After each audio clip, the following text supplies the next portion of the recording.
Right now, Pittsburgh's best sports show is about to begin. Call us or tweet us.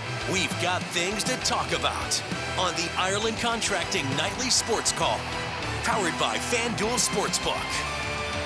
Thank you, Ken. Greetings and salutations, and welcome inside the Fan Cave. This is where we talk sports every single night of the week at 10:35. We hope you call us at 412-575-2600. We're right here on the Ireland Contracting Nightly Sports Call. You can also tweet at KDPomp, at Chris Mueller PGH. And we're getting into some big sports stuff coming up. The Pirates will open up the season on Thursday, but we also have the Penguins doing some business tonight. What a big win it was for them to not only win, but win in regulation. Chris, this was a 2-1 beat the Islanders at their own game kind of game. And they did it with a backup goaltender who had to come in cold because of an injury that didn't seem like an injury. Tristan Jarry, by the way, has an upper body. Not sure the significance of it, but we tend to think it's not going to be that serious. However, DeSmith was terrific, as he's been really all season long after a slow start.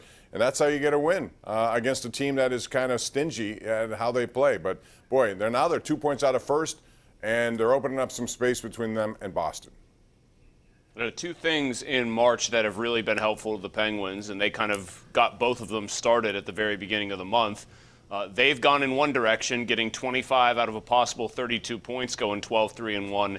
And the Flyers have gone in a decidedly other direction. And the reason those are the two most important things I've seen from this team is because it gives them a little bit of breathing room and a little bit of cushion if eventually some of these injuries catch up to them and slow them down a little bit. But this was a character win, I thought, in every conceivable way for them tonight. You knew the Islanders were going to come back with some pushback after the way that last game unfolded. I, by the way, did not think the Penguins were so as dominant as the scoreboard indicated in that game. I thought the Islanders got the better of play for little stretches there.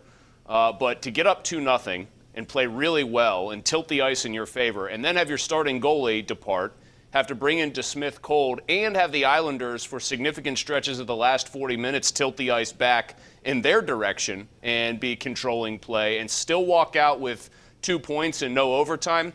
I just thought that showed the resiliency, the kind of determination, gut check kind of tendencies that this team has shown in the last month or so. And I don't know, I watch a game like that against an opponent like that, and maybe they need a tweak here or there. You know that most teams love to try to add something, Bob, at the deadline, but this looks every bit like a team that can contend seriously, very seriously, for the Stanley Cup. I do agree with that, but I'm having some reservations about my take at the beginning of this season that the East is the best division in hockey. I see some other divisions that look pretty deep and pretty talented. But you're right about the Islanders. I thought there was, even in the other game, they fell behind 5-0. They came back, and I thought they carried the plate of the Penguins. They're still a very good team. They had some bad goaltending by Sorokin the other night, I thought, and just a bad start in general. But give the Penguins a lot of credit. They took advantage of home ice again. They did it with a lineup that's still banged up, even though Jason Zucker was back. So all good with regard to the Pittsburgh Penguins. And now they'll move on to take on Boston in a big 2 games. Boston can't score, Chris. I don't know if you've seen them lately. They have a one-line team, and that's all. It's nobody else is scoring. And as a result, they're putting a lot of pressure on their goaltending.